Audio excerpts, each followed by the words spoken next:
जादुई कहानी। कहानी फर्स्ट, लुढ़कता मटर। किसी जमाने में कहीं एक आदमी रहता था। उसके 6 बेटे थे और एक बेटी थी, अलयोकना। एक दिन क्या हुआ कि बेटे खेत जोतने के लिए गए।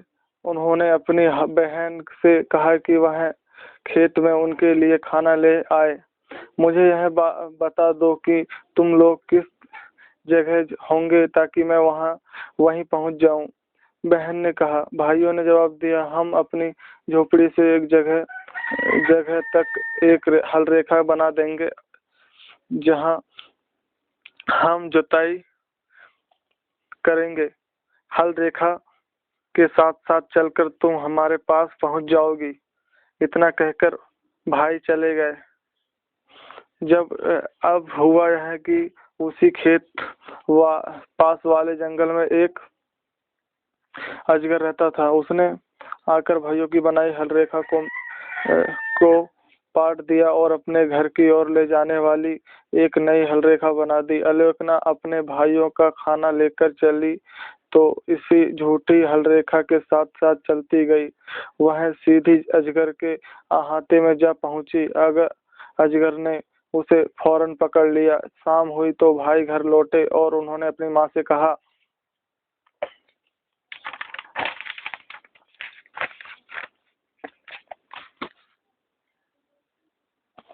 हम दिन भर हल चलाते रहे, तुमने हमारे लिए खाने को कुछ क्यों नहीं भेजा? कैसे नहीं? माँ ने जवाब दिया, मैंने तो तुम्हारा खाना देकर अलयोकना को खेत भेज दिया था और वह यही सोच रही थी कि वह तुम लोगों के साथ ही घर लौटेगी। कहीं वह रास्ता तो नहीं भूल गई? हम अभी जाकर उसकी खोज करते हैं, भाइयों ने कहा।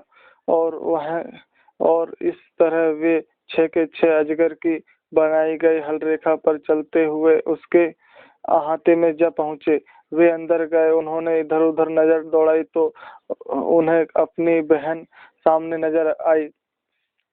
मेरे प्यारे भाइयों, अजगर के आने पर मैं तुम्हें कहाँ छिपाऊंगी? वह तुम्हें हड़प जाएगा, बहन ने दुखी होते हुए कहा। वे अभी बात कर ही रहे थे कि अजगर आ धमका। आदम्बू आदम्बू, एक नहीं अनेक अजगर पुकारा। हाँ बताओ तो भले लोगों, हम दोस्ती करेंगे या लड़ाई? वे सभी चिल्लाए। तो आओ लोहे के आंगन में चलें। इस तरह वे लोहे के आंगन में गए, मगर लड़ाई ज्यादा देर तक नहीं चली। अजगर ने उन पर एक ही ऐसा वार किया कि वे सब बर्फ में धंस गए। अजगर ने उन्हें बाहर निकाला तो उनकी मुश्किल से ही सांस आ जा रही थी। उसने उन्हें एक गहरे तहखाने में फेंक दिया। माँ बाप अपने बेटे के लौटने का इंतजार करते रहे मगर बेसुध। एक दिन माँ कपड़े धोने के लिए नदी गई थी। उसने इधर उधर देखा तो मटर के एक छोटे से दाने को अपनी ओर लुढ़कते हुए पाया। उसने उसे उठाकर खा लिया। समय आने पर उनके घर एक बेटा हुआ। माँ बाप ने उसका नाम रखा लुढ़कता मटर। लुढ़कता मटर बड़ा होने लगा। वह बढ़ता गया। उम्र में छोटा होने पर भी वह बहुत बड़ा और हट्टा कट्टा हो गया। एक दिन लुढ़कता मटर और उसकी माँ, लुढ़कता मटर और उसका बाप कुआं खोदने गए। वे खोदते गए कि उसके बेलचे एक विराट चट्टान से जा टकराए। बाप चट्टान को हटाने में मदद देने के लिए लोगों को बुलाने गया, मगर लोगों के आने के पहले ही लुढ़कते मटर ने उसे उठाकर बाहर फेंक दिया था। और लोगों ने आकर देखा तो वे हैरान भी हुए और डरे भी। उन्होंने महसूस किया कि लुढ़कता मटर उन सब से कहीं अधिक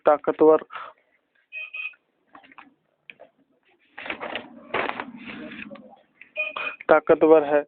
वास्तव में वे इतने डर गए कि उन्होंने लुढ़कते मटर को मार डालने का इरादा कर लिया, मगर लुढ़कते मटर ने चट्टान को हवा में उछाला और फिर हाथों में रोक लिया। उसकी ताकत का यह करिश्मा देख वे सिर पर पांव रख कर भाग गए। बाप बेटा जमीन खोदते रहे। वे खोदते रहे कि लोहे का एक बहुत बड़ा टुकड़ा उनके हाथ लग गया। लुढ़कते मटर ने उसे बाहर निकाल कर छिपा दिया। एक दिन लुढ़कते मटर ने अपने माँ बाप से पूछा, क्या मेरे और भी भाई बहन थे?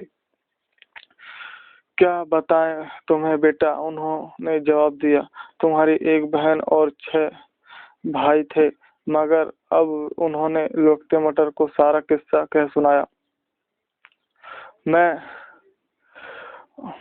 उन्हें खोजने जाता हूँ, लुढ़कते मटर ने कहा। माँ बाप ने रोकने के लिए उसकी बहुत मिन्नत समाजत की। तुम मत जाओ बेटे, वे बोले। तुम्हारे भाई गए थे और वे 6 के 6 वहीं रह गए। फिर तुम तो हो भी अकेले ही, तुम लौटकर नहीं आ सकोगे। नहीं, यही नहीं हो सकता। मैं जरूर जाऊंगा और अपने माँ जन्मे भाई बहन को जरूर छुड़ा कर लाऊंगा। उसने लोहे का एक टुकड़ा लिया जो उसे जमीन में से मिला था और लुहार के पास गया। जितनी भी बड़ी मुमकिन हो मुझे एक तलवार बना दो, उसने लुहार से कहा। लुहार ने इतनी बड़ी और ऐसी भारी तलवार बना दी कि कई लोग मिलकर उसे लुहार खाने से उठाकर लाए। मगर लुढ़कते मटर ने उसे उठाया और हवा में लहराया और आकाश तक ऊंचा उछाल दिया। मैं अब लंबी नींद सोऊंगा, उसने अपने बाप से कहा। 12 दिन बाद जब तलवार उड़ती हुई वापस आए तो मुझे जगा देना। वह 12 दिन तक सोया रहा और 13वें दिन जब तलवार घूं घूं की आवाज करती हुई नीचे आती दिखाई दी तो बाप ने लुढ़कते मटर को जगाया और उसने उठकर अपनी मुट्ठी ऊंची की। तलवार उससे टकराई और 2 टुकड़े होकर जमीन पर जा गिरी। यह तलवार लेकर मैं अपने भाइयों की खोज करने नहीं जा सकता, लुढ़कते मटर ने कहा। मेरे पास कोई दूसरी तलवार होनी चाहिए। टूटी हुई तलवार को लेकर वह फिर लुहार के पास गया।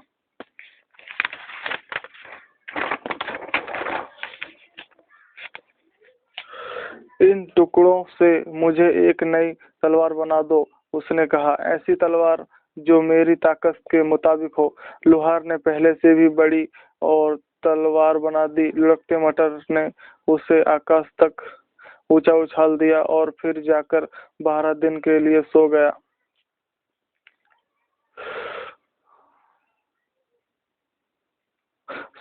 13वें दिन तलवार घूं घूं की आवाज करती हुई नीचे आती दिखाई दी तो धरती कांपने लगी और माँ बाप ने लुढ़कते मटर को जगाया।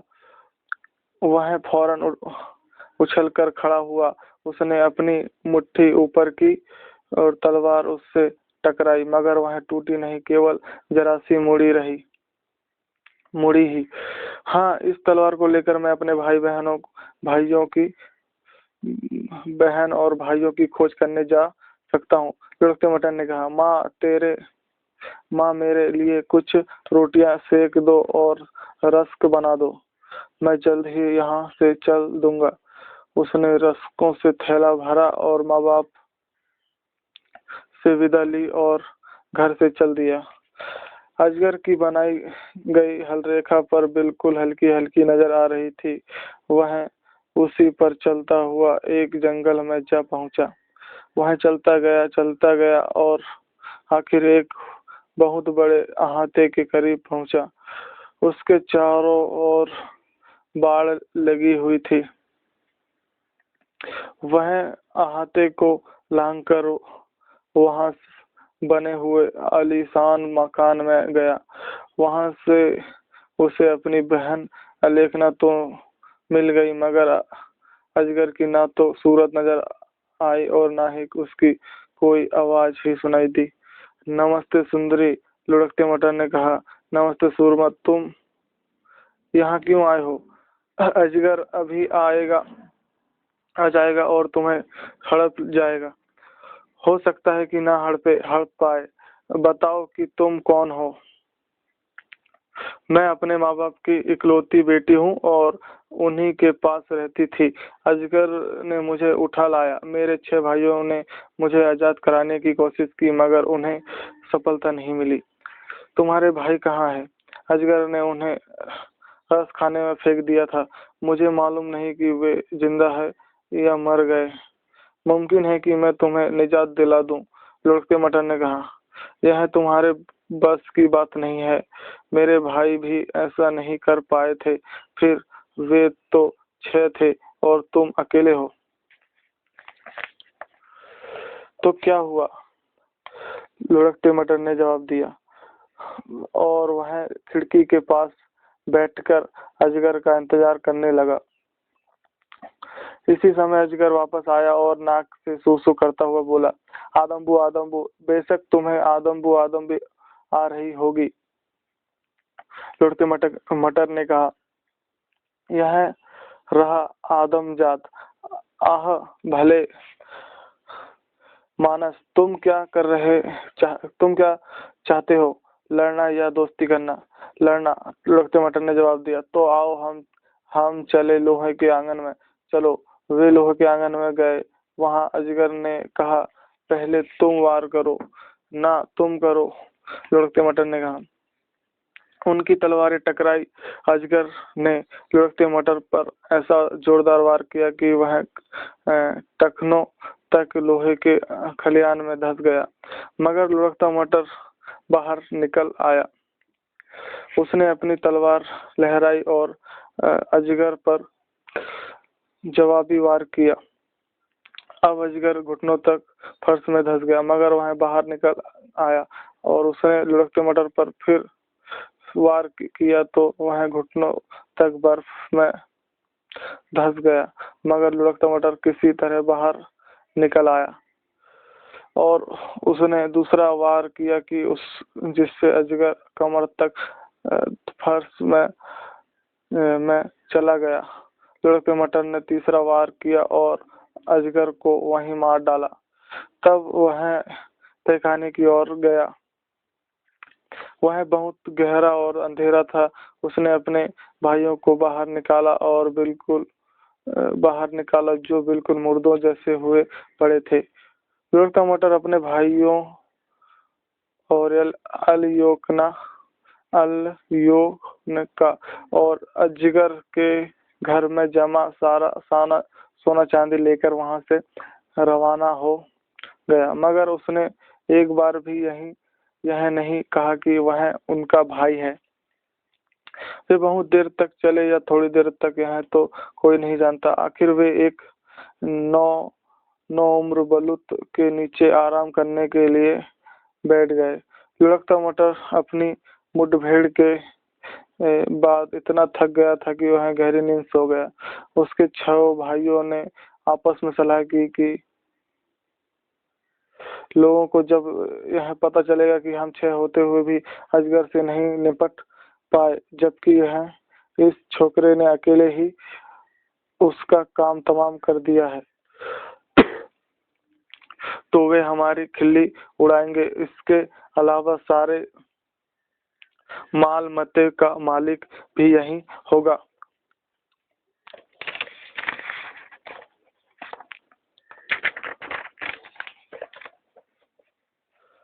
वे सलाह मशविरा करते और सोचते विचारते रहे।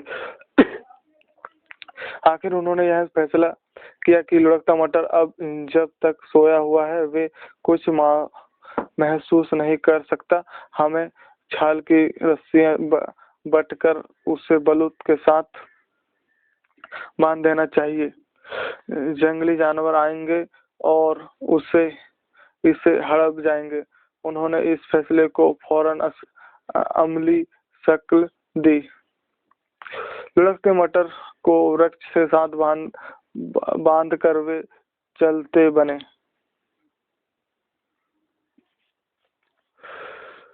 इस बीच लुढ़कता मटर सोया रहा और उसने कुछ भी महसूस नहीं किया। वह एक दिन और एक रात सोया रहा और जब उसकी आंख खुली तो उसने अपने को वृक्ष से बंधा पाया, मगर उसने जोर का एक झटका दिया, बलूत को जड़ समेत उखाड़ लिया और उसे कंधे पर रखकर घर की ओर चल दिया। वह झोपड़ी के करीब पहुंचा तो उसने अपने भाइयों को अपनी माँ से यह कहते हुए सुना, क्या तुम्हारा कोई बच्चा भी हुआ था? हाँ हुआ था, उसका नाम लुढ़कता मटर। वह तुम्हें आजाद कराने गया था। तब भाइयों ने कहा, वो तो वह लुढ़कता मटर ही होगा जिसे हम बलूत के साथ बांध आए हैं। हमें जाकर उसे खोलना चाहिए। मगर इसी समय लुढ़कते मटर ने उस बलूत को हवा में लहराया जिसे वह उठाए हुए था और इतने जोर से झोपड़ी पर दे मारा कि वह लगभग जमीन से जा लगी। अगर तुम ऐसे हो तो यहीं रहो, वह बोला। मैं जाता हूँ दुनिया का चक्कर लगाने। और अपनी तलवार कंधे पर रखकर वह चल दिया। वह चलता गया, आखिर उसे दो पहाड़ दिखाई दिए, एक दाईं और दूसरा बाईं ओर। उसके बीच एक आदमी अपने हाथ पैर उन पर टिकाए खड़ा था और उन्हें अलग अलग कर रहा था। नमस्ते, नमस्ते, तुम क्या कर रहे हो भले मानस? रास्ता बनाने के लिए पहाड़ को हटा रहा हूँ।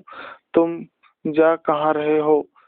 जहाँ मेरी किस्मत का सितारा चमक सके। मैं भी वहीं जा रहा हूँ।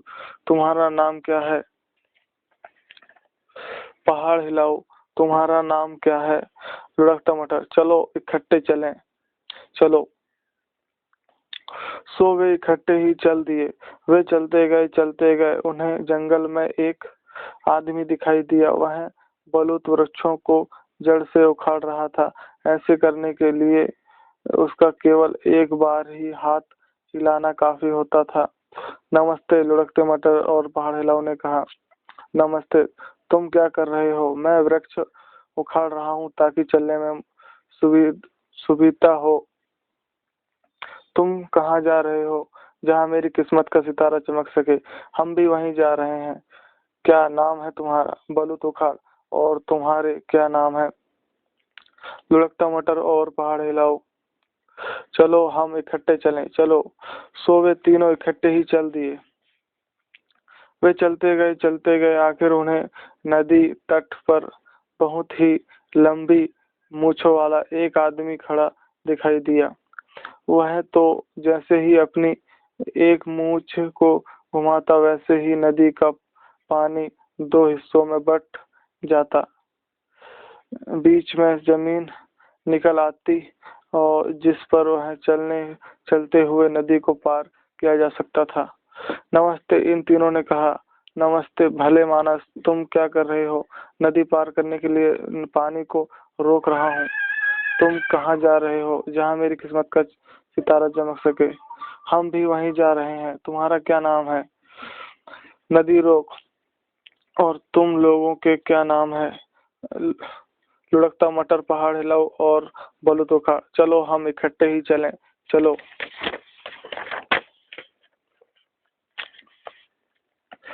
इस तरह वे इकट्ठे ही चल दिए। उनका रास्ता बड़े मजे से कट रहा था। पहाड़ हिलाओ रास्ते में पड़ने वाले पहाड़ों को एक तरफ हटा देता, बलूत उखाड़ जंगल में से रास्ता बना देता और नदी रोक सामने आने वाली नदियों में से राह बना देता। चला चल वे एक जंगल में पहुंचे। वहां उन्हें एक छोटी सी झोपड़ी नजर आई। वे अंदर गए तो झोपड़ी को खाली पाया।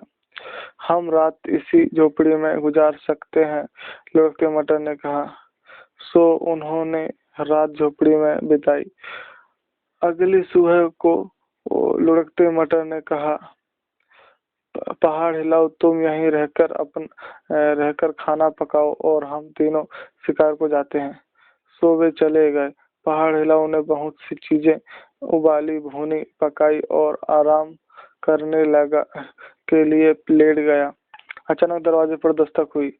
दरवाजा खोलो, किसी ने पुकार कर कहा। मैं तुम्हारे नौकर नहीं हूँ कि दरवाजा खोलूं, पहाड़ हिलाओ ने जवाब दिया। दरवाजा खुला और फिर वही आवाज सुनाई दी, मुझे उठाकर दहलीज के पार ले जाओ। बड़े आए धन्ना सेठ, खुद ही लांग लो दहलीज, पहाड़ हिलाओ ने जवाब दिया। अचानक एक बहुत ही छोटे से बूढ़े ने दहलीज पार की। उसकी दाढ़ी जितनी इतनी लंबी थी कि वह 5 फुट तक फर्श पर घिसटती जाती थी। इस छोटे से बूढ़े ने पहाड़ हिलाओ को सामने वाली जुल्फ से पकड़ा और उसे दीवार के लगी एक कील पर लटका दिया। फिर उसने वह सभी कुछ खा लिया जो खाने के लिए तैयार किया गया था। पीने के लिए जो कुछ था सब पिया और पहाड़ हिलाओ की पीठ पर से खाल की लंबी सी पट्टी उतार कर चलता बना। कील पर लटका हुआ पहाड़ हिलाओ दाएं बाएं होता और इधर उधर हिलता डुलता रहा। आखिर उसने अपने को छुड़ा लिया, मगर जुल्फ खोकर होकर अब वह फिर से खाना पकाने लगा। वह अभी खाना ही पका रहा था कि उसके दोस्त लौट आए।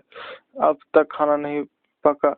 उन्होंने हैरान होकर पूछा, मुझे नींद आ गई थी और खाना पकाने में ध्यान नहीं रहा था, पहाड़ हिलाओ ने जवाब दिया।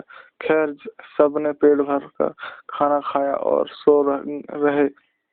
अगली सुबह को लुढ़कते मटर ने कहा, बलो तोखाड़, आज तुम घर पर रहो और हम तीनों शिकार पर जाएंगे। वे चले गए। बलो तोखाड़ ने बहुत सी चीजें उबाली, भूनी और पकाई और आराम करने के लिए लेट गया। अचानक दरवाजे पर दस्तक हुई। दरवाजा खोलो, किसी ने पुकार कर कहा। मैं तुम्हारा नौकर नहीं हूँ कि दरवाजा खोलो, बलो तोखाड़ ने जवाब दिया। मुझे उठाकर दहलीज के पार ले जाओ। फिर वही आवाज सुनाई दी, बड़े आए धन्ना सेठ, खुद ही लांग लो दहलीज, बलो तोखाड़ ने जवाब दिया।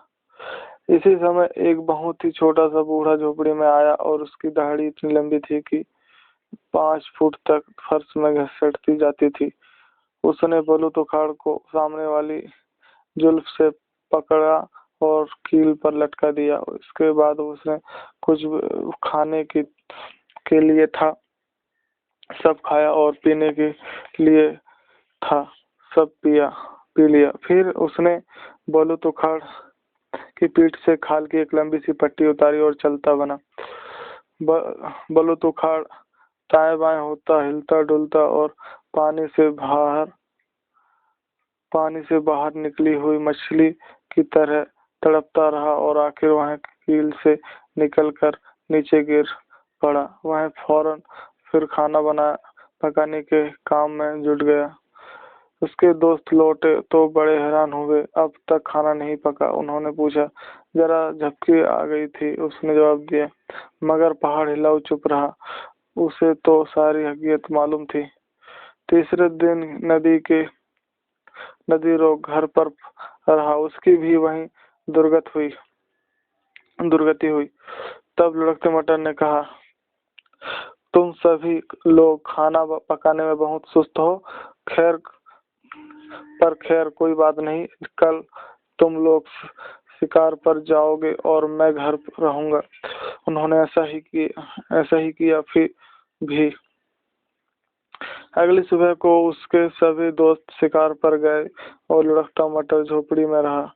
उसने बहुत सी बढ़िया चीजें उबाली, पकाई और भुनी और फिर लेकर आराम करने लगा। अचानक दरवाजे पर दस्तक हुई। दरवाजा खोलो, कोई चिल्लाया।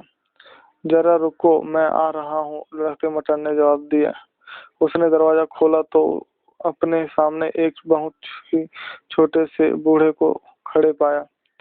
उसकी दाढ़ी इतनी लंबी थी कि 5 फुट तक जमीन पर घिसट रही थी। मुझे उठाकर दहलीज के पार ले जाओ, छोटे से बूढ़े ने कहा।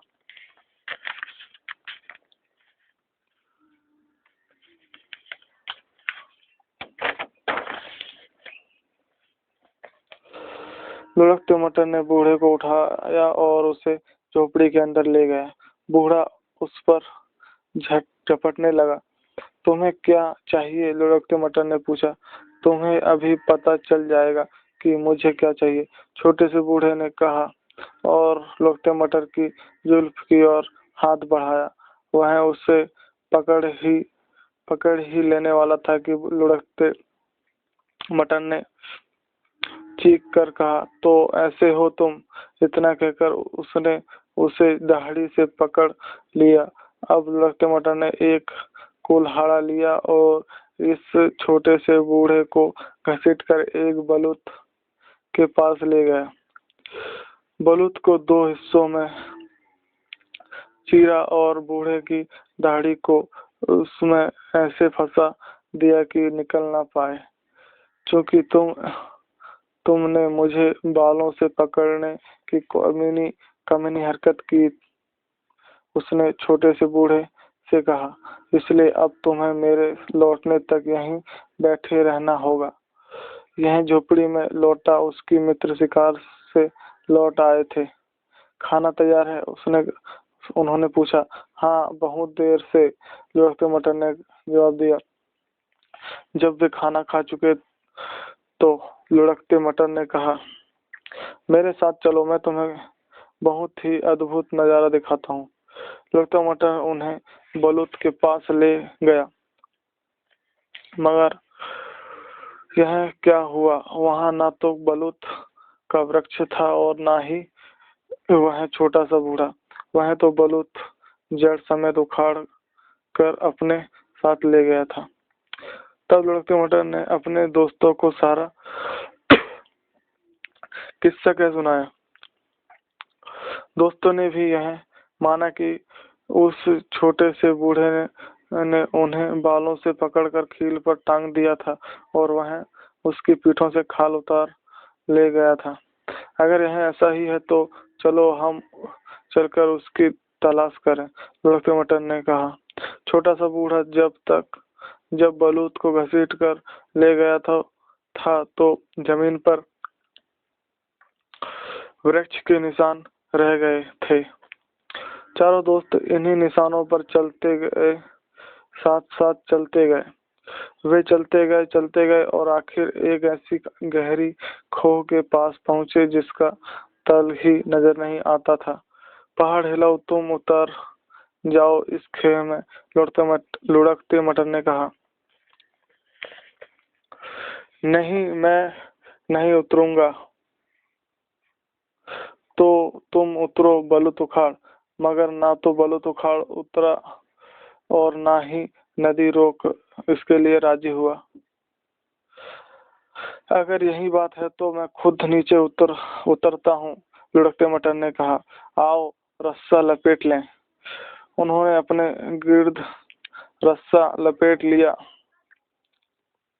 और लुढ़कते मटर ने उसका एक सिरा अपने हाथ के गिर्द बांध लिया। और अब मुझे नीचे उतारो, उसने कहा। वे उसे नीचे उतारने लगे। उन्हें इस काम में बहुत ही समय लग गया, कारण कि खोह के तल तक पहुंचना तो मानो दूसरी दुनिया में पहुंचने के बराबर था। आखिर वह नीचे पहुंच ही गया। लुढ़कता मटर इधर उधर चलने फिरने और देखने भालने लगा। आखिर उसे एक बड़ा सा महल दिखाई दिया। वह महल के अंदर गया। उसमें हर चीज लो दे रही थी, चमक दमक रही थी। वह सोने और कीमती पत्थरों का बना हुआ था। लुढ़कता मटर एक के बाद एक कमरे को लांघता गया।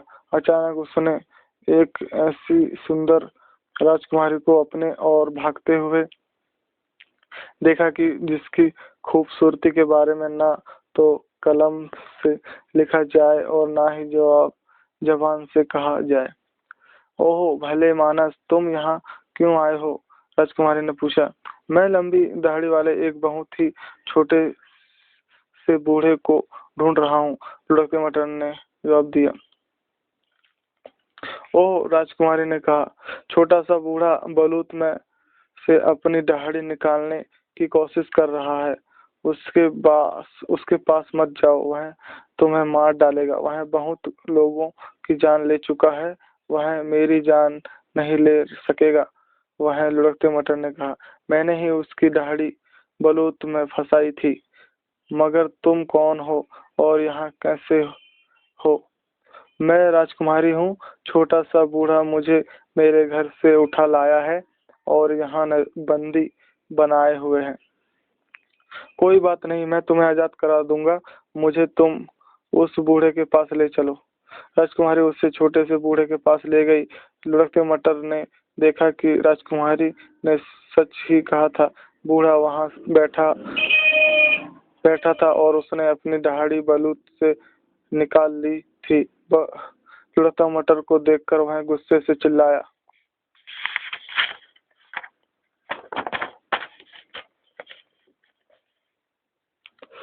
किस लिए तुम यहाँ आए हो? लड़ने या दोस्ती करने? मैं तुमसे दोस्ती नहीं करना चाहता, लुढ़कता मटर ने कहा। लड़ने आया हूँ। सो उनकी तलवारें टकराई। वे खूब जोर शोर से और देर तक एक दूसरे पर वार करते रहे। आखिर लुढ़कता मटर का एक भरपूर वार पड़ा और उसकी तलवार बूढ़े के तन के आर पार हो गई। वहीं वहीं ढेर हो गया। वहीं पर ढेर हो गया। तब लुढ़कते मटर राजकुमारी ने सारा सोना और हीरे मोती समेटे और उस खो के मुंह की ओर चल दिए जहां से लुढ़कता मटर नीचे उतरा था। वे खो में मुंह के पास पहुंचे तो लुढ़कते मटर ने अपने दोस्तों को पुकार कर पूछा, मेरे भाइयों, तुम अपनी जगह पर हो? हाँ, अपनी जगह पर ही हैं, दोस्तों ने जवाब दिया। तब लुढ़कते मटर ने एक बोरी रस्से के साथ बांधी और अपने दोस्तों से कहा कि वे उसे ऊपर खींच लें। यह तुम्हारे लिए है, उसने पुकार कर कहा। दोस्तों ने बोरी ऊपर खींच ली और फिर से रस्सा नीचे लटका दिया। लुढ़कते मटर ने दूसरी बोरी बांध दी। यह भी तुम्हारे लिए है, उसने फिर पुकार कर कहा। इसी तरह उसने तीसरी बोरी भी उन्हें दे दी। उस छोटे से बूढ़े का जो भी माल मता उसके हाथ लगा था, सब कुछ उन्हें दे दिया। इसके बाद उसने राजकुमारी को रस्से से बांधा और यह मेरी है, उसने चिल्लाकर कहा। तीनों दोस्तों ने राजकुमारी को ऊपर खींच लिया। केवल लुढ़कता मटर ही नीचे रह गया। वे अब सलाह करने लगे, उसे ऊपर खींचने की हमें क्या जरूरत पड़ी है? अगर हम उसे वहीं रहने दें तो राजकुमारी भी हमारे ही हाथ लग जाएगी। आओ उसे थोड़ा सा ऊपर खींचकर फिर छोड़ दें। वह गिरकर दूसरी दुनिया में पहुंच जाएगा। मगर लुढ़कते मटर ने उनके इरादे को भांप लिया। रस्से के साथ वह एक बड़ा सा पत्थर बांधकर चिल्लाया, अब मुझे ऊपर खींच लो। दोस्तों ने रस्से को थोड़ा सा ऊपर खींचा और फिर छोड़ दिया। पत्थर धड़ाम से नीचे जा गिरा। तो ऐसे है मेरे दोस्त, लुढ़कते मटर ने अपने मन में कहा और वह खो के नीचे की दुनिया का चक्कर लगाने चल दिया। वह चलता गया। अचानक आकाश में भारी घटा घिर आई। मूसलधार बारिश होने लगी और ओले गिरने लगे। लुढ़कते मटर ने एक बलूत के नीचे पनाह ली। अचानक उसे वृक्ष के ऊपर बने हुए घोंसले से जब उकाब के बच्चों की चींची सुनाई दी। लुढ़कता मटर वृक्ष के ऊपर चढ़ गया और उसने जो उकाब के बच्चों को अपनी गर्म जैकेट से ढक दिया। थोड़ी देर बाद बारिश बंद हो गई और इन बच्चों का बाप एक बड़ा सा उकाब घोंसले में आया। उसने देखा कि बच्चे गर्म जैकेट से ढके हुए हैं। उसने पूछा, किसने तुम्हें ढका? मेरे बच्चों। और बच्चों ने जवाब दिया, अगर आप उसे ना खाने का वचन दे तो हम बताएंगे। तुम चिंता नहीं करो, नहीं खाऊंगा। वृक्ष के नीचे बैठे हुए उस आदमी को देख रहे हैं आप? उसी ने हमें ढका था।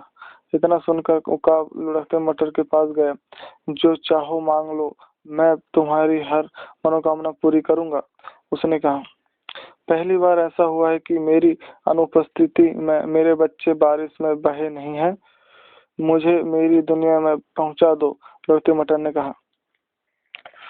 खासा मुश्किल काम करने को कहा है तुमने मुझे, उकाब ने जवाब दिया। मगर हो ही क्या सकता है, तुमने जो कहा है मैं उसे पूरा करने की कोशिश करूंगा। हम अपने साथ 6 पीपे मांस के और 6 पीपे पानी के ले लेते हैं। अब भी मैं अपना जब भी मैं अपना सिर दाईं ओर करूं, तुम मेरे मुंह में मांस का एक टुकड़ा डाल देना, और जब भी मैं अपना मुंह बाईं ओर करूं तो घुमाऊं तो मुझे पानी पिला देना। जैसा मैंने कहा है, अगर तुम वैसा ही नहीं करोगे तो कभी वहां तक नहीं पहुंच पाऊंगा। रास्ते में ही जमीन पर गिर जाऊंगा। उन्होंने मांस से भरे 6 पीपे लिए और 6 पीपे पानी से भरे हुए। लुढ़कता मटर उकाब की पीठ पर सवार हो गया और वे उड़ चले। वे उड़ते रहे। उकाब ने जब जब अपना सिर दाईं ओर घुमाया, लुढ़कते मटर ने तब उसके मुंह में मांस का एक टुकड़ा डाल दिया, और जब उसने बाईं ओर सिर घुमाया तो उसने पानी पिला दिया।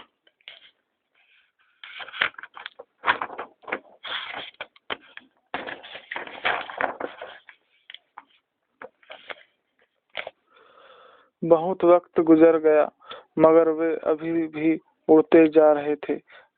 इंसानों की दुनिया में पहुंचने के लिए अब थोड़ा ही फासला बाकी रह गया था।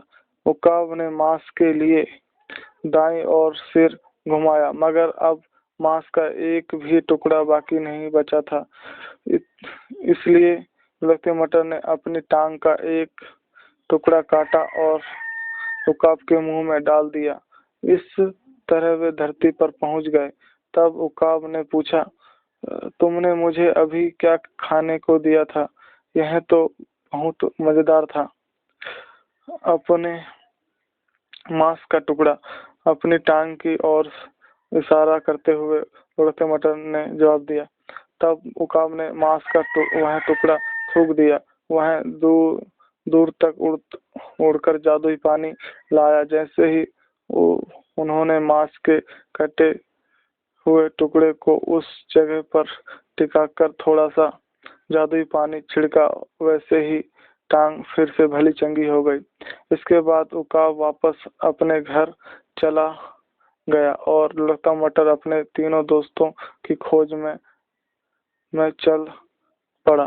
तीनों दोस्त राजकुमारी के पिता के महल में जा पहुंचे थे और वहां रहते हुए आपस में लड़ा झगड़ा करते थे। उनमें प्रत्येक राजकुमारी से शादी करना चाहता था, दूसरे को सौंपने को तैयार नहीं था। लुढ़कते मटर ने उन्हें महल में ही पाया। उसे देखते ही उन सब का तो दम निकल गया।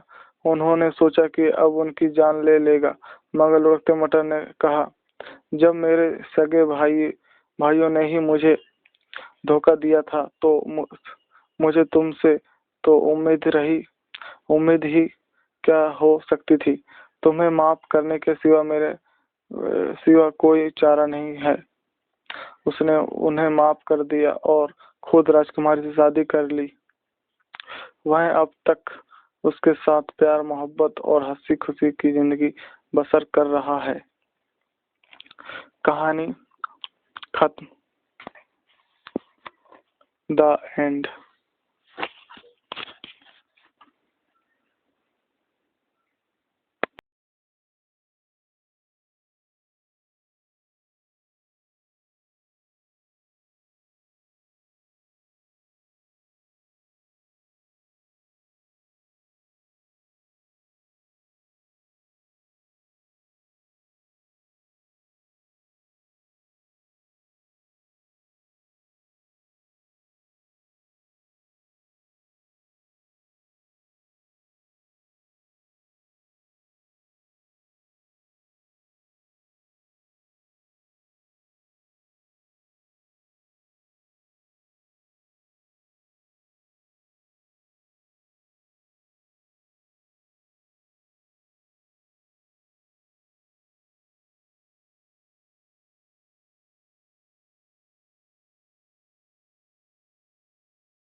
जादुई कहानी दूसरी।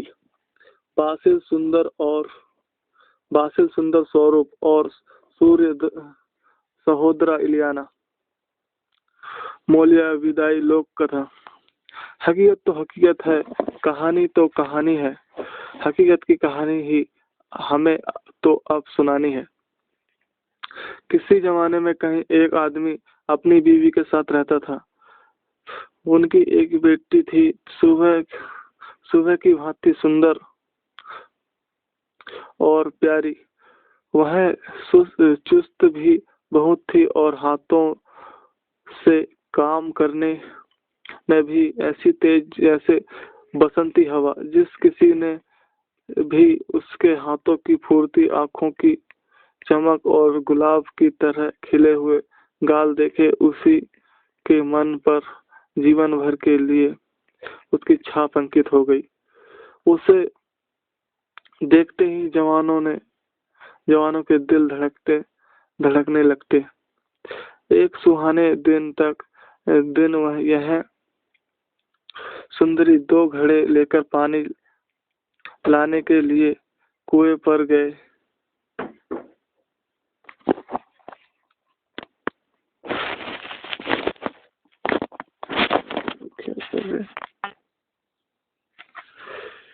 जब घड़े भर गए तो उसकी मन हुआ कि कुछ देर कुएं के पास बैठे। वह बैठे बैठे उसने कुएं में झांक कर देखा और वहां उससे बासिल का एक पौधा उगा हुआ दिखाई दिया। उसने ना कुछ सोचा और ना विचारा, उसने और पौधे को तोड़कर सूंघा। उसकी गंध से ही वह गर्भवती हो गई। लड़की के माता पिता को जब इस बात का पता चला तो वे डांटने फटकारने और उसे बुरा भला कहने लगे। दुनिया अब उसके लिए प्यारी जगह ना रही। लड़की ने फैसला किया कि वह घर से भाग जाएगी, मगर कहाँ जहाँ भी उसके पैर ले जाए। उसने चुपचाप तैयारी की और चोरी चोरी घर से भाग निकली। कुछ ही समय बाद उसका कहीं कोई अता पता नहीं और ना ही नाम निशान बाकी न रहा। चोट खाया हुआ दिल और उसमें दहशत लिए वह कहीं भी रुके बिना चलते चलते एक घने जंगल में पहुंची। वहां उसे एक गुफा नजर आई। उसने सोचा कि मैं वहां थोड़ा आराम करूंगी। उसने भीतर कदम रखा ही था कि उसे अपनी ओर एक बहुत ही बूढ़ा व्यक्ति आता दिखाई दिया, खांसता और आहें भरता हुआ। उसका कुबड़ निकला हुआ था, टांगे टेढ़ी मेढ़ी थी, घुटनों की घुटनों को छूती हुई थी, टेढ़ी मेढ़ी थी, घुटनों को छूती हुई थी। दाढ़ी कंधों तक पहुंच रही थी। मूछें और एड़ियों से छू रहे थे बाल। तुम कौन हो और यहाँ कैसे आई हो? बूढ़े ने घनी बरौनियों को, जो उसकी आंखों को पूरी तरह ढके हुए थी, बैसाखी से ऊपर उठाते पूछा। लड़की बूढ़े का सवाल सुनकर सिसकने और रोने लगी। आखिर उसने उसे सारा किस्सा कह सुनाया और बताया कि वह उसकी गुफा में कैसे पहुंची। बूढ़े ने चुपचाप उसकी दास्तान सुनी। उसने लड़की को पत्थर की बेंच पर बिठाया और उसे तसल्ली दी। सूरज की तन सुलझाती गर्मी के बाद जैसे बरसात से धरती को ठंडक मिलती है, वैसे ही दुख मुसीबत के दिनों में नौजवानों के लिए बुजुर्गों के शब्द में मरहम का काम करते हैं। बूढ़े के सहानुभूति भरे शब्दों से लड़की को चैन मिला और वह कुछ समय तक उसकी गुफा में रहने को राजी हो गई। इस तरह वे दोनों एक साथ रहने लगे। लड़की का दुख दर्द कम हो गया और बूढ़े को बुढ़ापे का सहारा मिल गया। हर सुबह को 3 बकरियां गुफा में आती। सुबह उन्हें दूह लेता, बूढ़ा उन्हें दूह लेता। वे दोनों दूध पीते और संतुष्ट हो जाते। वक्त तेजी से गुजरता गया। आखिर लड़की ने एक बच्चे को जन्म दिया। ऐसा मोटा, गुदगुदा और प्यारा था वह कि जो देखकर सूरज भी मुस्कुरा दिया। और बूढ़ा, उसकी खुशी का तो कोई ठिकाना नहीं था। उसके पैर तो मानो बस नाचने लगे। उसे अपने दिल में जवानी की सी उमंग महसूस हुई। बच्चे के जन्म लेते ही उन्होंने उसे सुबह की ओस में नहलाया ताकि उस पर किसी की बुरी नजर का असर ना हो। उन्होंने जलती हुई मशाल और इस्पाती तलवार उसके ऊपर से वारी ताकि दुख मुसीबतों में उसका बाल भी बांका ना हो और वह हमेशा सूरज की तरह निर्मल और चमकता रहे। तब माँ ने उसे वीर और दिलेर बनाने के लिए जादू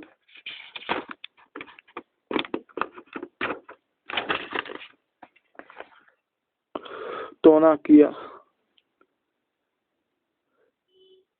बूढ़े ने गुफा के अंधेरे कोनों को टटोला और वहां से एक तलवार और भारी डंडा निकाला। ये उसके जवानी के दिनों की बचाई निशानियां थी। उसने ये दोनों चीजें बच्चे को भेंट कर दी ताकि वे उसके काम आए। नामकरण के समय खाया पिया बहुत कम गया, मगर हंसी खुशी ने उसकी कमी पूरी कर दी। उन्होंने बच्चे के स्वास्थ्य और सुख सौभाग्य की मंगल कामना की। बूढ़े ने लड़के का नाम बासिल रखा। यह वही पौधा था जो उसकी माँ ने कुएं पर तोड़ा था। माँ ने इस नाम के साथ फेट फूमोस यानी सुंदर स्वरूप जोड़ दिया। उसे अपना प्यारा बेटा बहुत ही सुंदर प्रतीत हुआ। वक्त ढलता चला गया, बूढ़ा परलोक सिधार गया और लड़का बड़ा हो गया। अब वह अब शिकार पर जाता और माँ की मनचाही चीजें लेकर आता। जैसे जैसे वह और बड़ा होता गया वैसे वैसे माँ की जिंदगी में खुशियाँ बढ़ती गई, कारण कि बेटा अपने शब्दों से भी और कामों से भी उसे खुशी देता, उसकी मन बहलाता। बासिल सुंदर स्वरूप जब मर्द हो गया तो घर से बहुत दूर बलूतों के झुंडों और घने जंगलों में शिकार के लिए जाने लगा। वह इतनी दूर तक जाता कि नजर उसे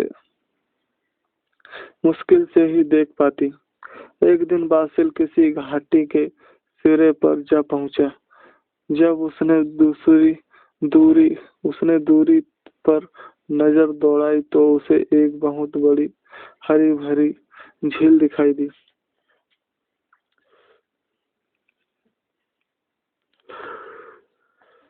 जिसमें सूरज तैर रहा था।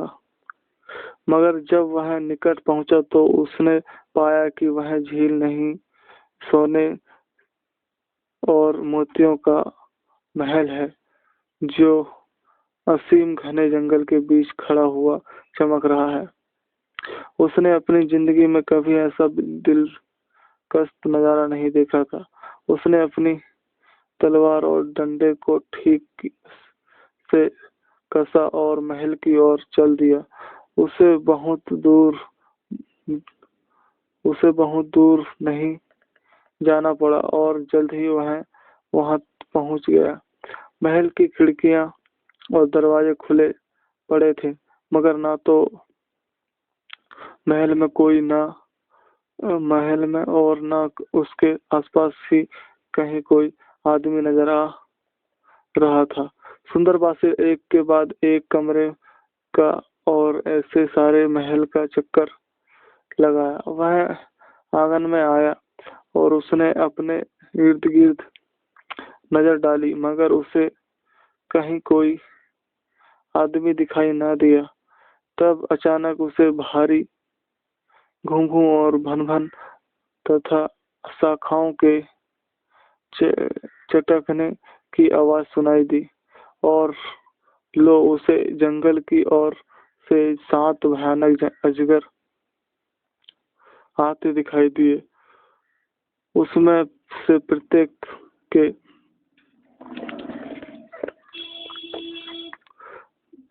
गधे के से खुर थे, बकरी का सा सिर था, भेड़िए के जैसे जबड़े थे, आंखों में जहर था। वे छलांगे सी लगाते हुए चल रहे थे और अपने कंधों पर 3 आदमियों को उठाए ला रहे थे, जिनके हाथ पैर बंधे थे।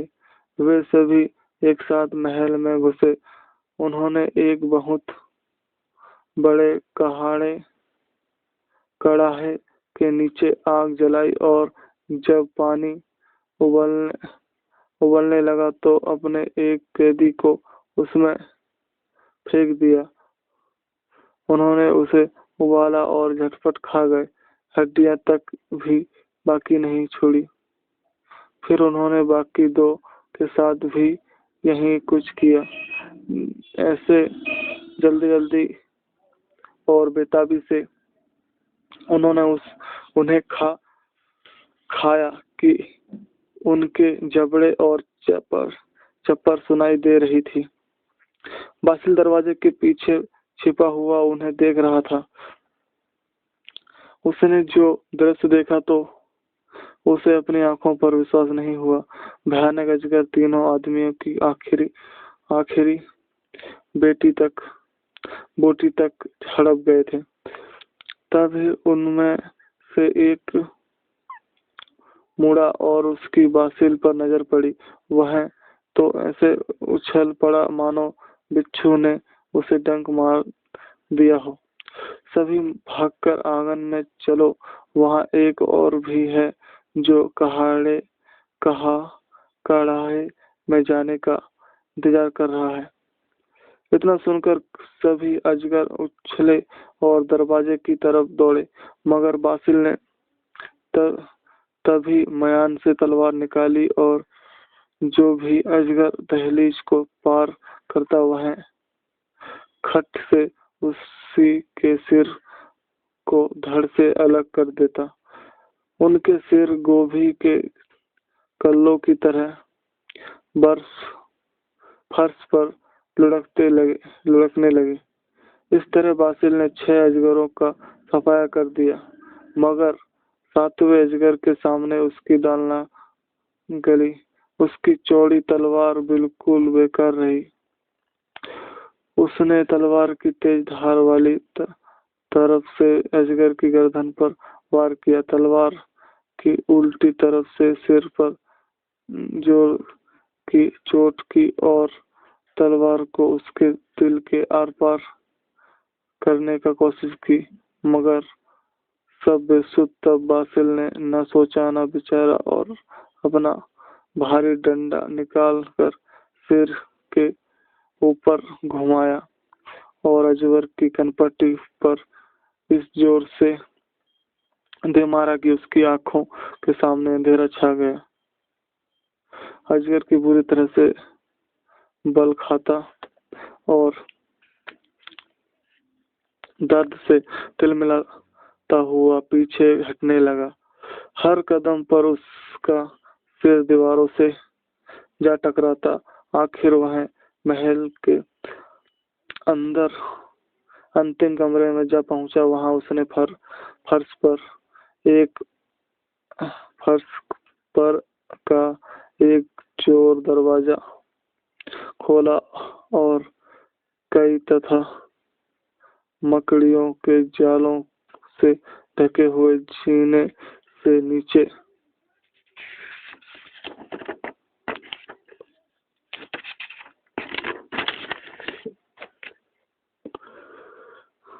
लुढ़क चला। बासिल की उसके पीछे पीछे गया। उन्होंने लोहे के 12 दरवाजे पर पार किए और आखिर तल में पहुंच गए। अजगर दीवार के साथ चिपक गया और उसकी आंखें इधर उधर घूम रही थी। वह दांत बाहर निकाले हुए था और ऐसे लगता था कि डर के मारे उसका दिल निकल कर बाहर आ गिरेगा।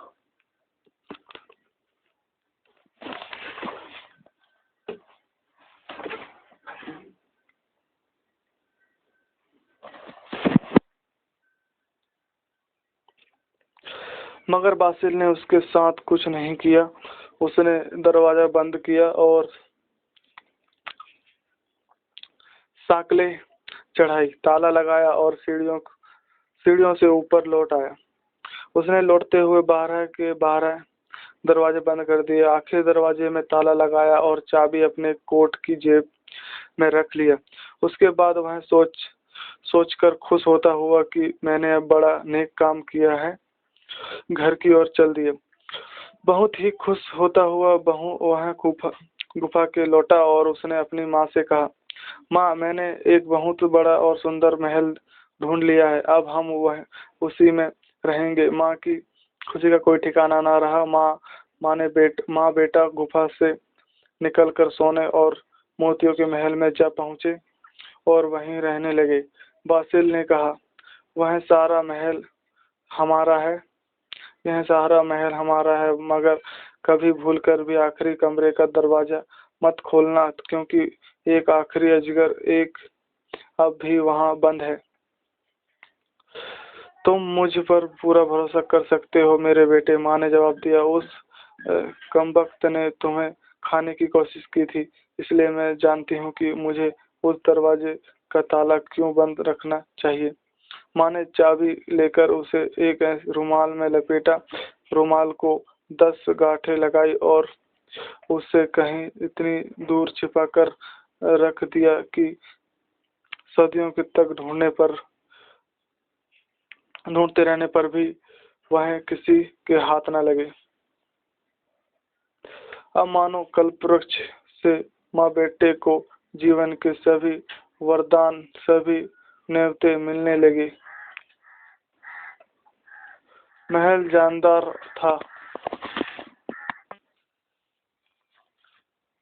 महल शानदार था। इर्द गिर्द का प्राकृतिक सौंदर्य अनुपम और शिकार मनमाना। उन्होंने इस तरह एक दो नहीं बल्कि हंसी खुशी के बहुत से वर्ष बिताए। मगर जिस तरह बसंत अपने साथ अचानक प्यारी प्यारी गर्मी लेकर आता है, इसी भांति धरती पर बहुत से आकस्मिक तूफान भी आते हैं जो हर चीजों को तबाह बर्बाद और कर देना चाहते हैं। सातों अजगर एक अन्य राज्य से यहाँ आकर बसे थे। उसकी धाय थी कलो आंतसा चुड़ैल, जिसकी सूरत थी मानो तार कोल सनी। उसका दिल था बिल्कुल काला। एक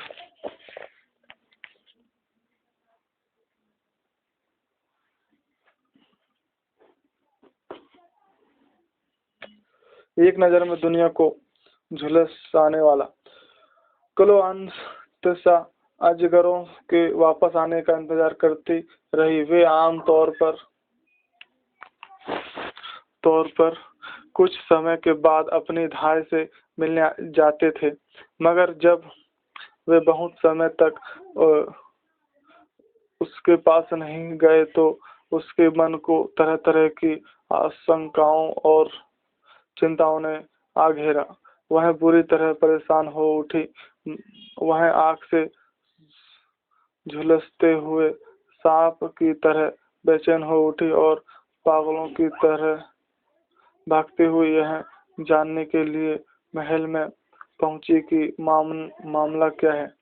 जब उसे पता चला कि अजगरों के साथ क्या बीती है तो उसने सिर थाम लिया और कुछ देर तक तड़पती, कराहती और दुखी होती रही।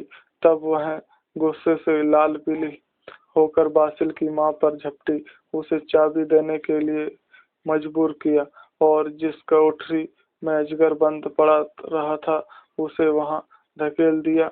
उसने अजगर को मुक्त किया और उसे अपने पीछे पीछे आने को कहा। उसने बाहर जाते हुए बाहर के बाहर दरवाजे बंद किए और उनमें ताले लगा दिए। कलोआंतसा और अजगर ने बैठकर सलाह की कि वे बासिल से कैसे बदला लें, उसे कैसे मौत के घाट उतारें। तुम्हें उसे लड़ाई की चुनौती देनी चाहिए, जादूगरनी ने अजगर से कहा। नहीं, मैं ऐसा नहीं कर सकता। मुझे डर लगता है। ताकत में वह मुझसे कहीं बढ़ चढ़कर है। मैं तो यही समझता हूँ कि उसकी नजर पड़ने से पहले ही हमें यहाँ से भाग जाना चाहिए, वरना हमारा बुरा हाल होगा। अगर ऐसी ही बात है तो तुम मुझ पर विश्वास करो, क्लोआंतसा ने कहा।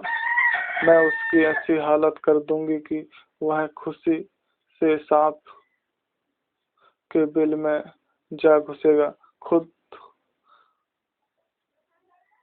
खुद अपनी मौत ढूंढता फिरेगा। इतना कहकर उसने अजगर को छिपा दिया और खुद लट की तरह घूमने लगी। इस तरह उसने बासिल की मां का रूप धारण कर लिया। उसने सख्त बीमार होने का ढोंग किया और ऐसा नाटक रचा कि मानो दर्द के मारे उसकी जान निकली जा रही है। जब बासिल के लौटने का इंतजार करने लगी। एक दिन गुजरा और फिर दूसरा दिन बासिल शिकार से लौटा। जैसे ही उसने दहलीज लांघी वैसे ही क्लोआंतसा आह भरने और कराहने लगी। मेरे बेटे, बहुत बुरा हाल है मेरा। तुम तो ऐसे गए कि जल्दी से लौटकर मेरी सुध भी नहीं ली। इधर मैं सख्त बीमार पड़ गई और कोई भी मेरी सुध सार लेने वाला यहाँ नहीं था। आह, अगर कहीं से पक्षी के दूध की बूंद मिल जाए।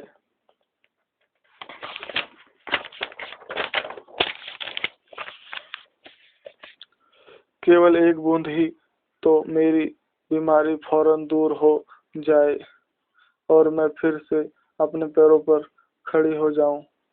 बासिल ने बहुत दुखी होते हुए माँ की बीमारी का हाल सुना। उसने एक बर्तन लिया और माँ रूपी क्लोआंतस से कहा, यह कहकर कि मैं जल्द ही लौट आऊंगा, पक्षी के दूध की खोज में चल दिया।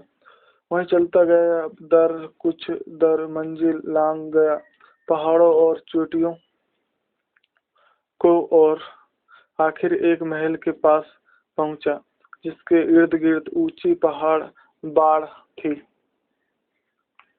उसने फाटक पर दस्तक दी। अंदर से एक लड़की ने कहा, अगर तुम भले आदमी हो तो अंदर आ जाओ, अगर बुरे हो तो अपने राह लो, वरना मेरे कुत्ते तुम्हारे टुकड़े टुकड़े कर देंगे। सुंदरी एक भला आदमी ही आपके फाटक पर खड़ा है, बासिल सुंदर स्वरूप ने जवाब दिया। बासिल के सामने फाटक खुल गया और उससे एक बढ़िया मकान नजर आया। मकान के दरवाजे और खिड़कियां खुली थी। नमस्ते, उसने अंदर दाखिल होते हुए कहा। नमस्ते, लड़के ने जवाब दिया। ओह, कितनी प्यारी थी वह लड़की। उसके रूप के सामने सूरज, चांद और उषा उजली किरणें भी हेज थी। लड़की के सम्मुख सिर झुकाते हुए बासिल ने कहा, मैं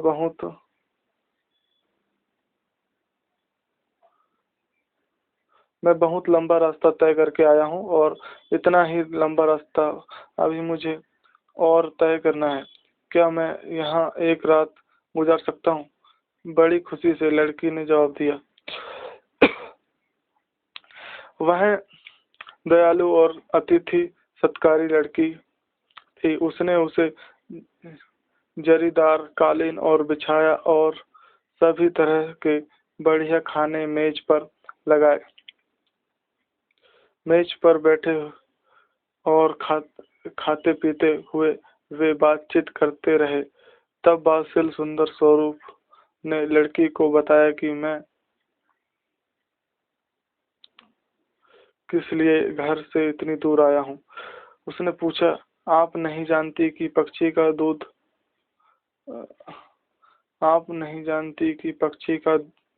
दूध मैं कहाँ पा सकता हूँ?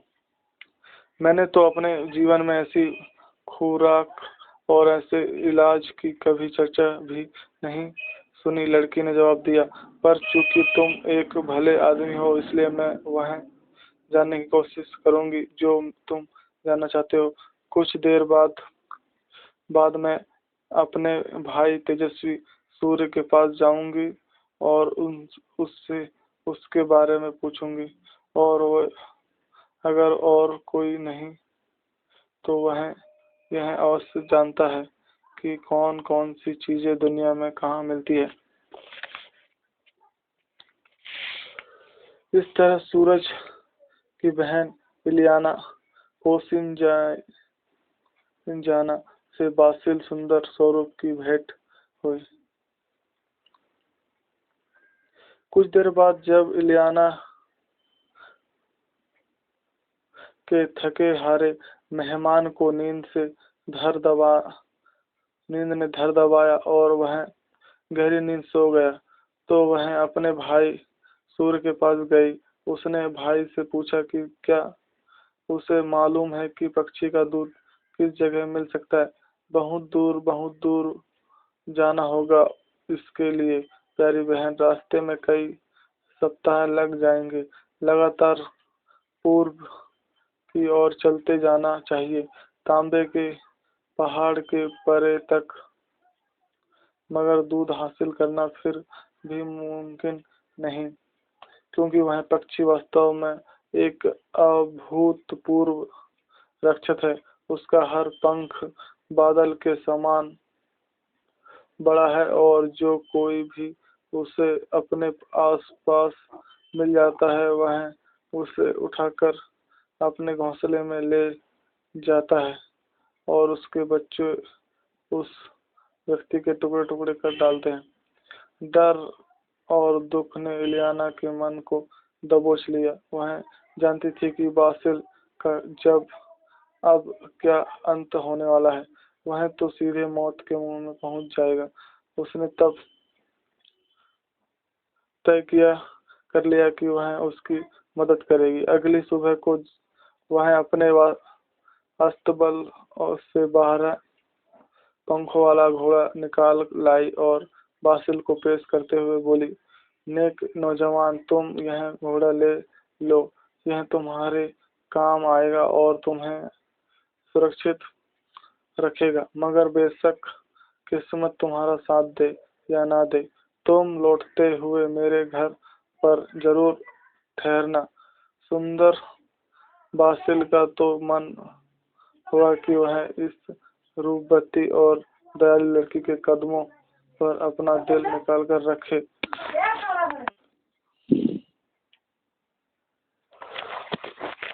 दिल निकाल कर रख दे। उसने बहुत स्नेह से उसे धन्यवाद दिया, थोड़े घोड़े पर सवार हुआ और चल दिया।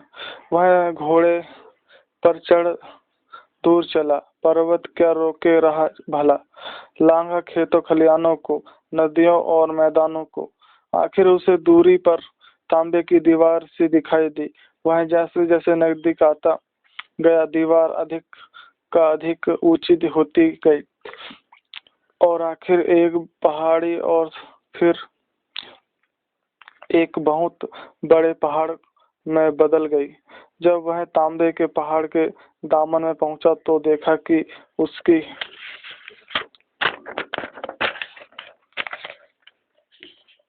चोटी आकाश को सहारा दिए हुए हैं।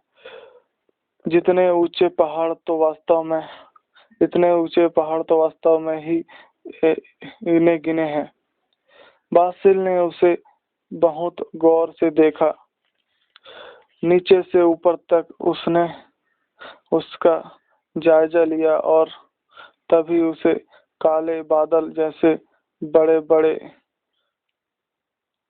पंखों वाला एक अतिकाय पक्षी बैठा दिखाई दिया।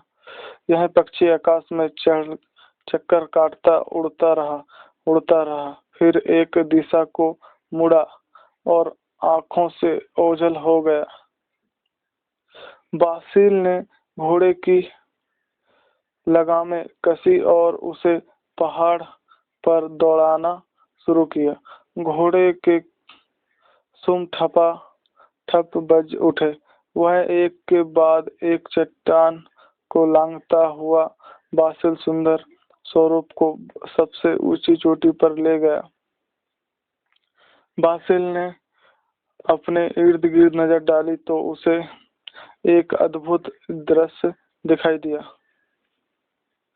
तांबे के घोंसलों में राक्षस पक्षी के बच्चे बैठे थे।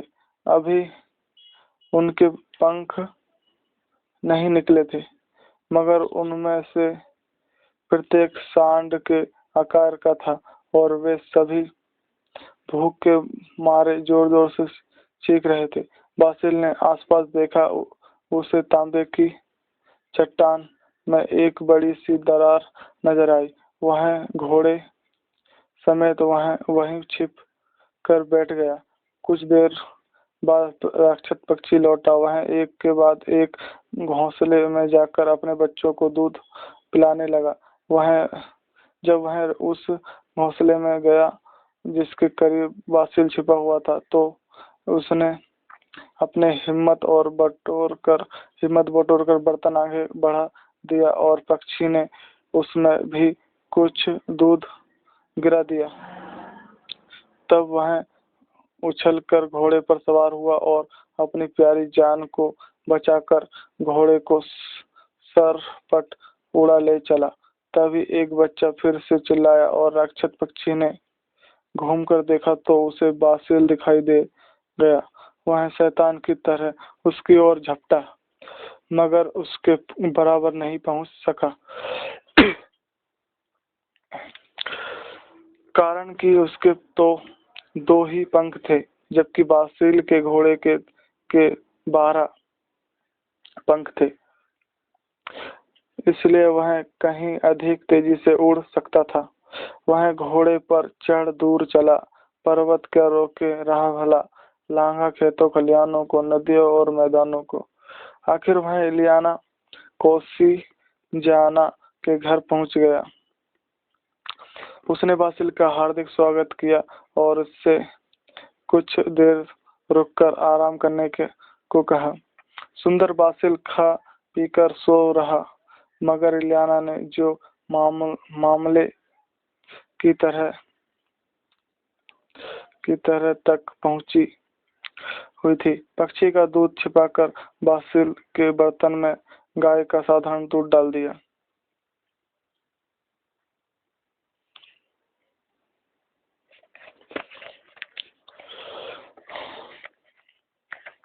बासिल कुछ देर बाद जागा और अपना बर्तन उठाते हुए बोला, तुम सचमुच ही बहुत मेहरबान हो मेरी बहन। तुम्हारे यहाँ आराम करने में बड़ा मजा है, मगर मुझे घर जाना चाहिए क्योंकि मेरी बीमार माँ मेरा इंतजार कर रही है। वीर युवक, मैं कामना करती हूँ कि तुम इस हंसी खुशी घर पहुँचो। हाँ, फिर भी कभी यहाँ जरूर आना। बासिल ने उसे नमस्कार किया, विदा ली और अपने घोड़े को उड़ा ले चला। जब वह अपने महल तक पहुंचा तो क्लोआंतसा ने ऐसे कराहना झटपटाना शुरू कर दिया मानो दर्द के मारे उसकी जान निकली जा रही हो। हाय मेरी माँ, मैं मरी, हाय मैं मरी, मैं जान गई, वह चिल्लाने लगी। मगर जब सुंदर बासिल ने दहली लांघी तो वह बोली, प्यारे बेटे, तुम्हें देखकर मुझे बहुत खुशी हो रही है। कब से मैं तुम्हारी राह देख रही हूँ। क्या तुम दूध ले आए? हाँ, ले आया हूँ, बासिल ने जवाब दिया और बर्तन उसकी ओर बढ़ा दिया। क्लोआंतसा ने बर्तन को मुंह लगाया और सारा दूध पी गई। धन्यवाद प्यारे बेटे, मेरी तबीयत सुधरने लगी है, उसने कहा। वह लेट गई और उसने ऐसे जाहिर किया मानो सो रही हो, मगर वास्तव में उसकी पलक नहीं झपकी। वह सोचती रही कि सुंदर बासिल को अब ऐसी किस जगह पर भेजे कि उसका नाम निशान ही बाकी ना रहे। वह सोचती रही और फिर से झटपटाने, आह भरने और कराहने लगी। उसने ऐसा ढोंग किया कि मानो अब तो उसे पहले से भी ज्यादा तकलीफ हो। ओ बेटे, मेरे प्यारे बेटे, चिल्लाई। बीमारी ने मुझे फिर से दबाया है। मैंने सपने में देखा है कि अगर मैं जंगली सुअर के बच्चे का मांस खा लूं तो स्वस्थ हो जाऊंगी। तो मैं जाकर जंगली सुअर के बच्चे का मांस ले आता हूँ। माँ, मैं तो तुम्हें तंदुरुस्त देखना चाहता हूँ, सुंदर बासिल ने कहा। वह उछलकर घोड़े पर सवार हुआ और चल दिया। बहुत समय तक वह घोड़े को दौड़ाता रहा और आखिर इलियाना कोसिंजाना के घर पहुंचा। मेहरबान के आने से खुशी हुई, उसने पूछा। बेशक, इलियाना ने जवाब दिया, मैं तुम्हारा हार्दिक स्वागत करती हूँ।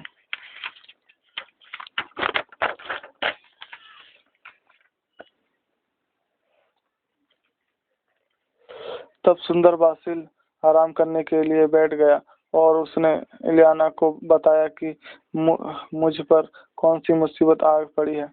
क्या तुम्हें मालूम है कि मुझे जंगली सुअर का बच्चा कहाँ मिल सकता है? उसने पूछा। मेरी माँ फिर से बीमार हो गई है।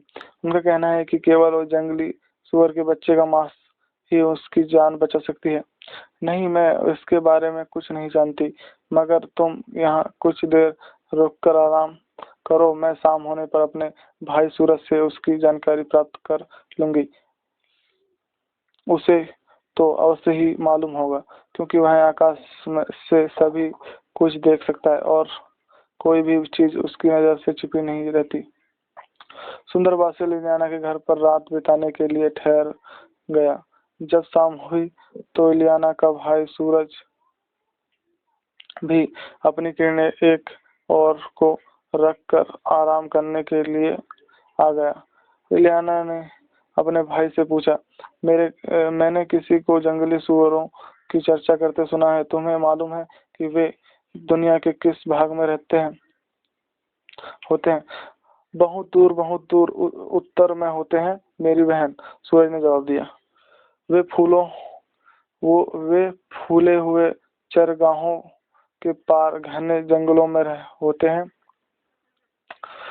भूलने के लिए जंगली सुअर का बच्चा कैसे हासिल किया जा सकता है? भूलने के लिए यह तो असंभव है मेरी बहन। इतने घने हैं वे जंगल की। इंसान की बात दूर, वहां तो मेरी किरणें भी नहीं पहुंच पाती। मैं भी उन्हें केवल दोपहर के समय देख पाता हूँ। अब जब वे दलदल में लौटने पोटने के लिए जंगल के छोर पर आते हैं, उनके दांत बहुत तेज होते हैं और उनके नजदीक जाने का मतलब है अपने टुकड़े टुकड़े करवाना। इलियाना कोसिंजाना ने बासिल को यह सभी कुछ कह सुनाया। अब बासिल को यह मालूम हो गया कि उसकी मंजिल कहाँ है और उसे कैसे खतरे से दो चार होना है। वह अपने घोड़े पर सवार हुआ और चल दिया। उसने पहाड़ लांघे और लांघी घाटियां और नदियां फांदी और खंड पीछे छोड़े। वह खुले मैदानों से गुजरा और आखिर एक बहुत बड़े घने जंगल में पहुंचा। इस जंगल में जहनुम का सा अंधेरा था।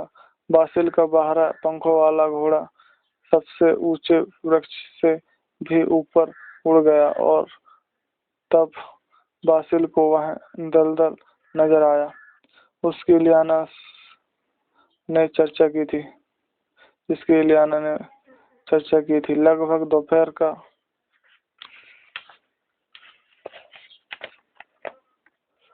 वक्त था। जंगल से सुअरों की खुर सुनाई दी। तभी सुअर कीचड़ में लौटने पोटने के लिए भागकर बाहर आने लगे। बासिल ने सुअर का एक अच्छा सा बच्चा चुन लिया, उसे पकड़ा, उसके साथ घोड़े पर सवार हुआ और वहां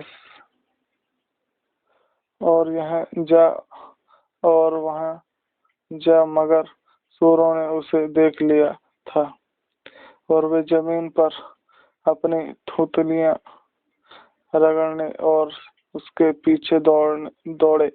मगर बासिल का घोड़ा उनसे कहीं तेज था, वरना उसका काम तमाम हो जाता।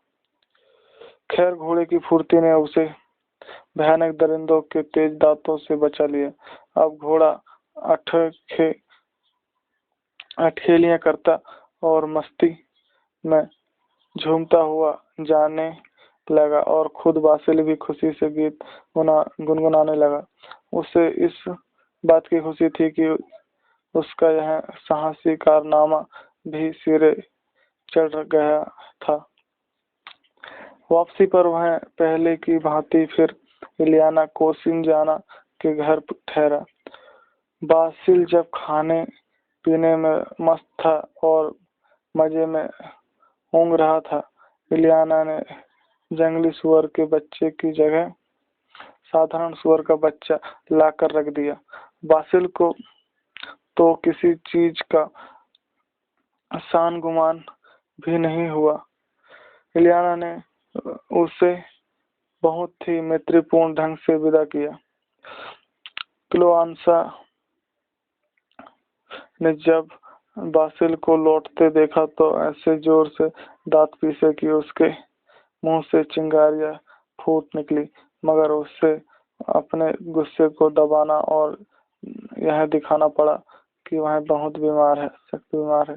बासिल ने जब उस कमरे में प्रवेश किया और तो वह बोली, ओ मेरे बेटे, प्यारे बेटे, शुक्र है तुम भगवान का कि तुम लौट आए और मेरी आंखों को तुम्हें फिर से देखना नसीब हुआ।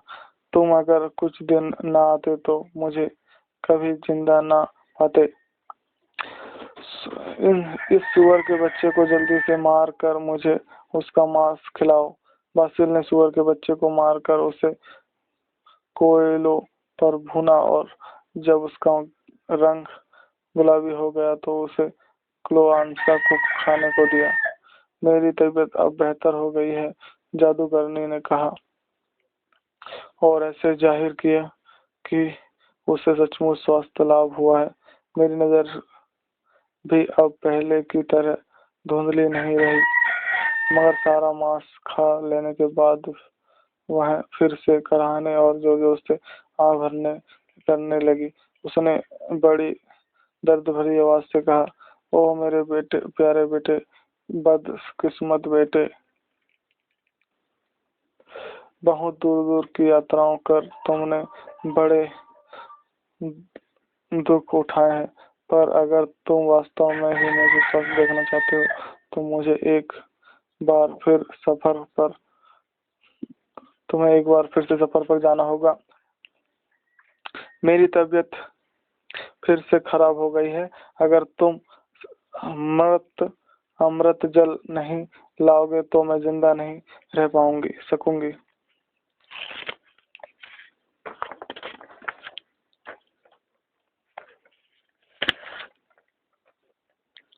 तो मैं जरूर जाऊंगा माँ, सुंदर बासिल ने जवाब दिया और वह फिर से रवाना हो गया। वह मंजिल दर मंजिल बढ़ता गया। उसका मन बहुत खिन्न और परेशान था। उसकी समझ में नहीं आ रहा था कि वहाँ कहाँ जाए और कैसे अमृत जल लाए।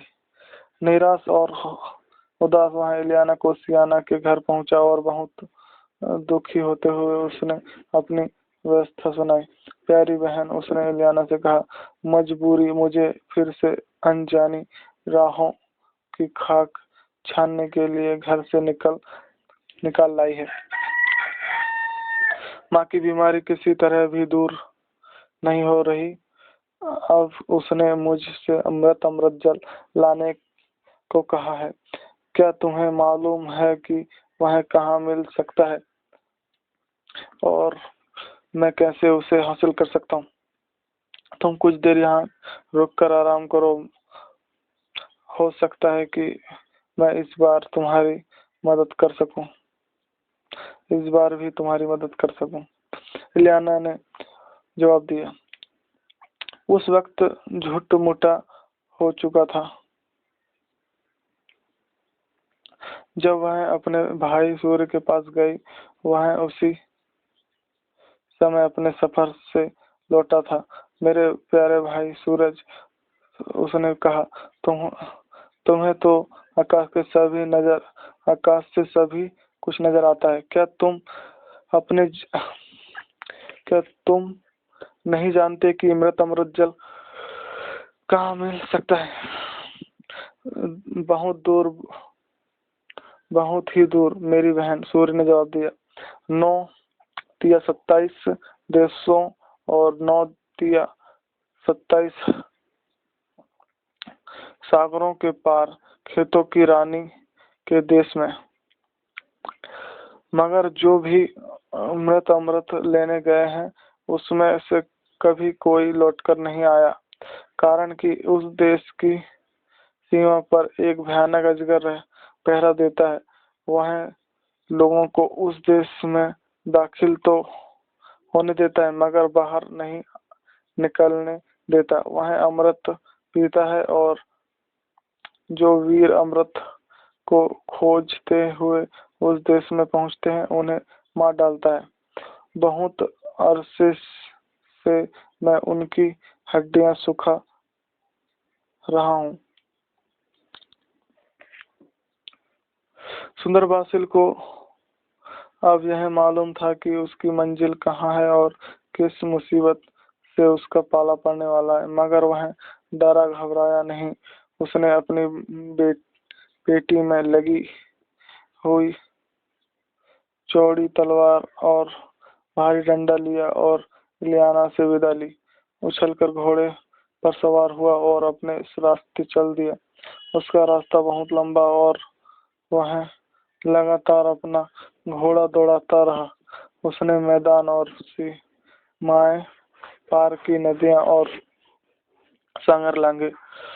उसने 9 तिया 27 सागर और 9 तिया 27 देश पीछे छोड़े और एक ऐसे शानदार राज्य में जा पहुंचा कि उसने पहले कभी नहीं देखा था। इस राज्य का प्राकृतिक सौंदर्य तो बाकी सभी राज्यों में कभी बढ़कर था, सभी राज्यों से बढ़कर था। यहाँ ना तो कोई टहनी ही सूखी हुई थी और ना ही घास की कोई पत्ती थी। सभी पेड़ पौधे बहुत तेजी से बढ़ते थे, उन पर खूब फूल आते थे और वे फलों से लद जाते थे। बासिल सुंदर स्वरूप ने उस देश का चक्कर लगाया और जो कुछ उसने देखा उससे उसका दिल बाग बाग हो गया। घूमते घूमते वहां ऐसी 2 चट्टानों के पास पहुंचा जिसमें से 2 झरने झरझर करते बाहर बह रहे थे। यही होगा अमृत, बासिल ने सोचा। पूरी तरह से यकीन करने के लिए उसने एक तितली पकड़ी और उसके टुकड़े टुकड़े करके उन्हें एक निर्झर के पानी में डुबोया। उसके टुकड़े जुड़ गए और वह पहले की तरह पूरी तितली हो गई। फिर उसने उसे दूसरे निर्झर के जल में डुबोया तो वह जिंदा हो गई। बासिल को खुशी से फूला न समाया। उसने 2 मशकें अमृत जल से भरी और घोड़े को घर की ओर मोड़ दिया, मगर वह इस राज्य की सीमा तक पहुंचा ही था कि उसके इर्द गिर्द के वृक्ष उसी भांति चटकने और साए साए करने लगे जैसा कि आंधी तूफान के समय होता है। आकाश में से अंधेरा छा गया और तभी बासिल ने गुस्से से अपनी दुम इधर उधर पटकते हुए 10 सिरों वाले एक अजगर को अपने सामने खड़ा पाया। बासिल ने अपने एक हाथ में डंडा संभाला और दूसरे में तलवार। अब जब अजगर ने अपनी एक गर्दन उसकी ओर बढ़ाई तो उसने उसके सिर पर भारी डंडे से जोरदार प्रहार किया और तलवार से उसकी गर्दन काट डाली। उसने दूसरे और तीसरे सिर भी ऐसे ही काट डाला। अजगर ने जब यह महसूस किया कि उसके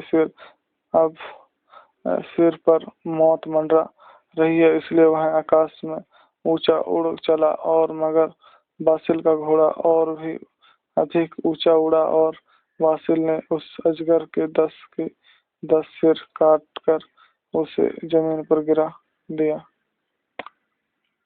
बासिल अब बिना किसी बाधा के अपना घोड़ा बढ़ाता गया और आखिर वह इलियाना के घर पहुंचा। जोरदार लड़ाई और लंबे सफर के बाद वह बहुत थक गया था और इसलिए आराम करने के लिए लेट गया।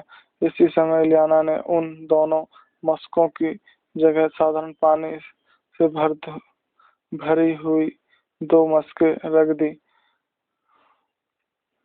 जाहिर है कि बासिल के दिमाग में तो भूल कर भी यह बात नहीं आई कि इलियाना भी जिसने उसकी इतनी मदद की थी कोई ऐसी गड़बड़ कर सकती है।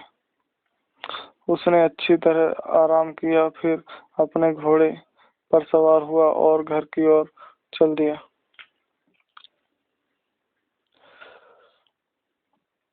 जब वह क्लोआंसस ने उसे वापस आते देखा तो वह जल भुनकर कोयला हो गई।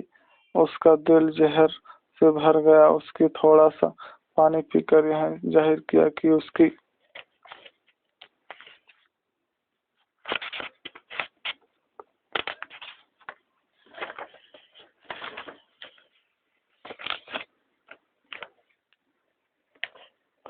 तबीयत बेहतर हो गई है। और फिर वह यह सोचने लगी कि बासिल को कैसे दूसरी दुनिया में पहुंचाना है। लंबे सफर के बाद थके हारे बासिल को उसने थोड़ा आराम करने दिया और फिर उसे अपने पास बुलाकर प्यार से चूमा और बोली, मेरे प्यारे बेटे, मेरे दिल के टुकड़े बासिल, तुमने बहुत लंबे सफर किए हैं, बहुत से रास्ते राहों में धूल फाकी है। शायद तुम अपनी बहुत सी ताकत खर्च कर बैठे हो। आओ देखें तुम पर इस रेशमी रस्सी को तोड़ सकते हो या नहीं। इतना कहकर उसने रेशमी रस्सी निकाली और उसके गिर्द बांध दी। हाँ तो मेरे लाडले, उसने कहा, अपनी पूरा जोर लगाओ ताकि यह पता चल सके कि इतनी बड़ी दुनिया में घूमते और अनजाने रास्ते पर भटकते हुए तुम अपनी सारी ताकत तो खो नहीं बैठे। बासिल ने अपना तन अकड़ाया और रस्सी पर जोर डाला। वह कई जगह से टुकड़े टुकड़े हो गई। अच्छा, अब मैं यह आजमा कर देखती हूँ कि तुम तो रस्सियाँ तोड़ सकते हो या नहीं। चुड़ैल ने उसे 2 रस्सियों से बांध दिया, मगर बासिल ने पहले की भांति 2 रस्सियां भी तोड़ डाली। ओह, तुम में अभी तक एक वीर की शक्ति बाकी है, मगर अब हम ये देखेंगे कि तुम में कुछ शक्ति खोई भी है या नहीं, चुड़ैल ने कहा और उसने 3 रेशमी रस्सियों से बांध दिया। बासिल ने अपनी पेशियों में फुलाया और रस्सियों पर जोर डाला, मगर वह उन्हें तोड़ नहीं पाया।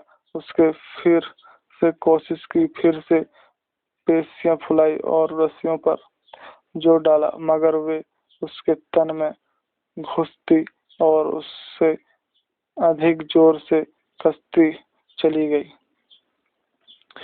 उसने तीसरी बार कोशिश की, अपनी पूरी जोर लगाया।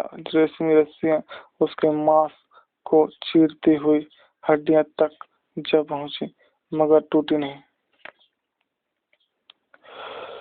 क्लोआंसा खुशी से एक टांग पर कूदने लगी, लट्टू की तरह घूमने और शोर मचाने लगी। अजगर, तुम कहाँ छिपे हुए हो? आओ, निकल कर जल्दी से आकर बासिल का काम तमाम कर दो। अजगर खुशी से सूसा करता हुआ उस जगह से बाहर निकला जहाँ वह छुपा हुआ था। उसने एक चौड़ी सी तलवार ली और करम कल्ले की तरह बासिल के टुकड़े टुकड़े कर डाले। फिर उसने टुकड़ों को इकट्ठा किया और उन्हें 2 थैलों में भरा। काठी के साथ लटकाया और घोड़े को चाबुक मारते हुए चिल्लाया, ए गंदे घोड़े, जहां से इसे जिंदा लाया था वहां अब इसकी लाश ले जा। घोड़ा उड़ चला, बिल्कुल भूत प्रेत की तरह। उसके सुमों के नीचे धरती बज रही थी। वह इलियाना के घर की ओर चल दिया।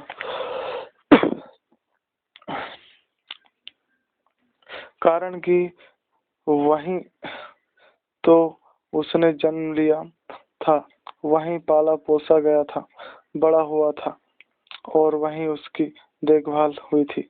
वह फाटक के सामने जाकर रुक गया। इलियाना बाहर आई, मगर वहां उसे लंबे सफर के बाद आराम करने और पनाह पाने के लिए प्रार्थना करने वाला कोई घुड़सवार नजर नहीं आया। इसके बजाय उसने अपने घोड़े को खड़े पाया, पसीने से तरबतर और खून के धब्बों से सना हुआ।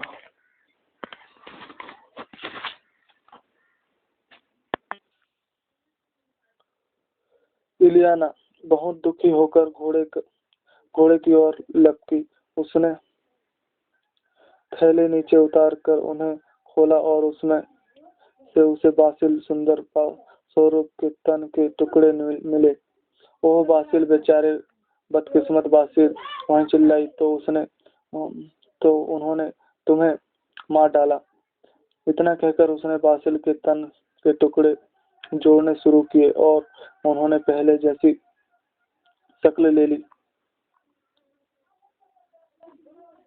इतना करने के बाद वह अपने भंडार में गई और वहां से अमृत जल, जंगली सुअर और जंगली सुअर का बच्चा और पक्षी का दूध निकाल लाई। जहां से मांस के टुकड़े गायब थे वहां उसने सुअर के बच्चे के मांस का टुकड़े जमा दिए। इसके बाद उसने उसके ऊपर मृत जल छिड़का। अलग अलग टुकड़े आपस में जुड़ गए। फिर उसने उसे अमृत और स्नान कराया और वीर युवक जिंदा हो गया। उसने गहरी सांस लेकर कहा, ओह कितनी गहरी नींद सोया रहा हूं मैं। मगर मैं यहाँ ना होती तो तुम तो सदा के लिए सोए रहते और कभी पलक ना खोलते। पक्षी के दूध का बर्तन उसके होठों से लगाते हुए वह बोली। सुंदर बासिल दूध पीने लगा और हर घूंट के साथ उसमें नई ताकत आती गई। जब वह सारा दूध पी चुका था तो पहले की तुलना में कहीं अधिक ताकतवर हो गया। वह अपने डंडे के एक ही वार से चट्टान को चूर चूर कर सकता था।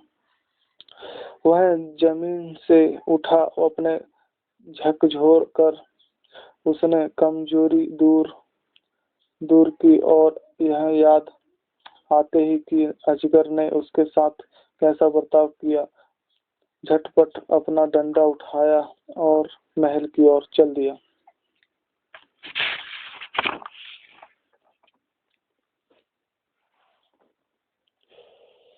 मूसलाधार बारिश के समान बासिल के दिल में बदले की भावना भी बहुत तेज थी।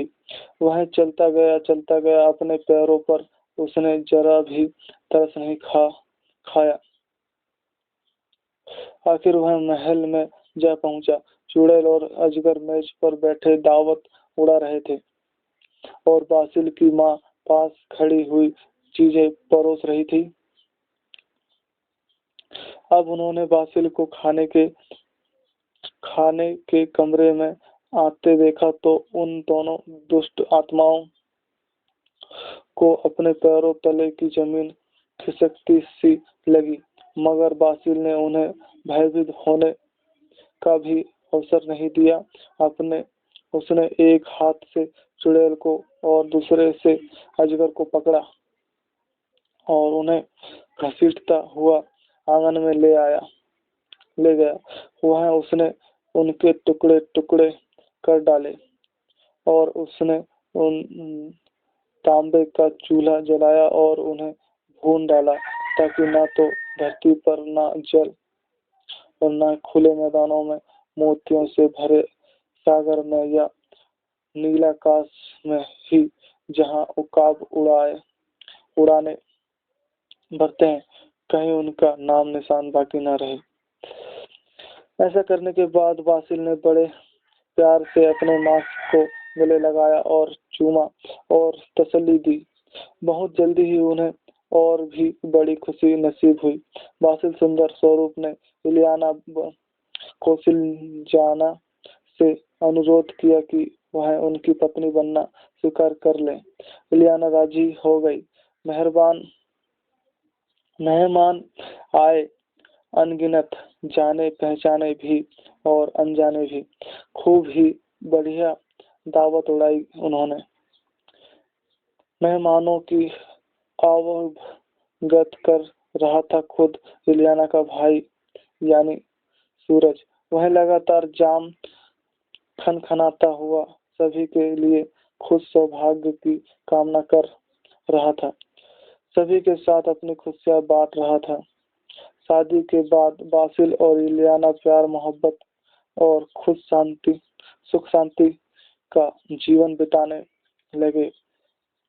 अगर उनका देहांत नहीं हुआ तो वे आज भी जिंदा होंगे और जीवन के मजे लूट रहे होंगे।